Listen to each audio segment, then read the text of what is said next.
Amal is a 9-year-old Syrian girl. She's a refugee in our story.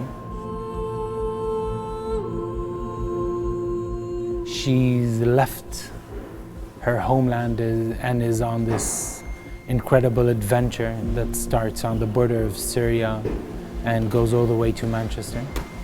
I've been working with 250 partners across 65 cities to create artistic events that welcome her along her journey.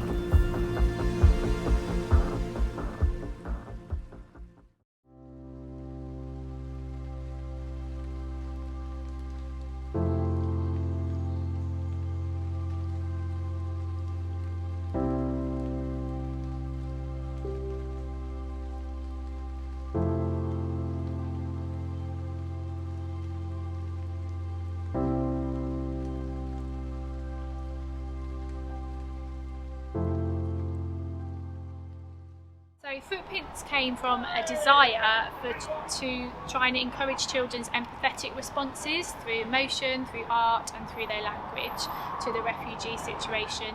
And obviously we wanted to be involved with the City of Culture and welcome them out to our city, which is well known for acceptance and diversity. So as a school this year, we've been working on changing how children perceive refugees.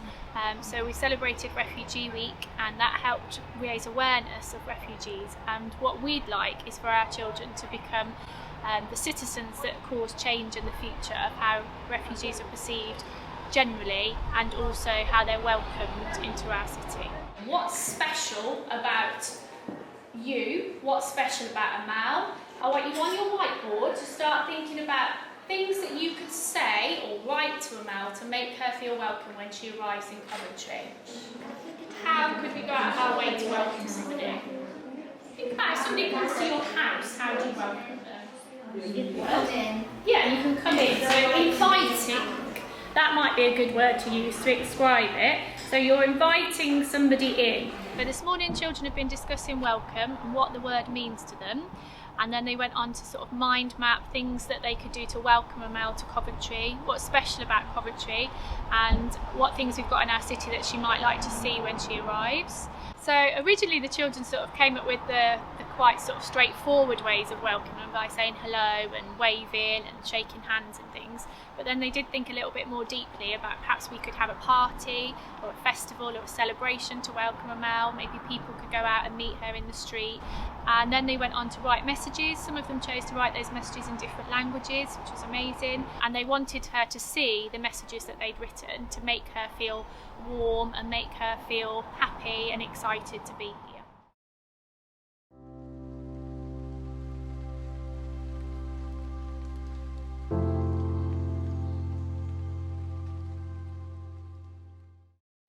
That means she's going to have walked around 10 million steps.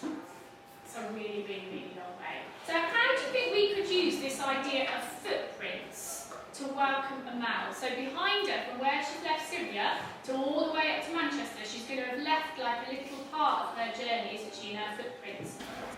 Thinking about all these amazing things that you've said, could we also welcome Amal in different languages? So I know that some of you speak a different language at home, and I know that we've been learning Spanish as a school, so you might know a few words in Spanish that you could use to welcome Amal, or you might have a home language that you could use to write on your footprint.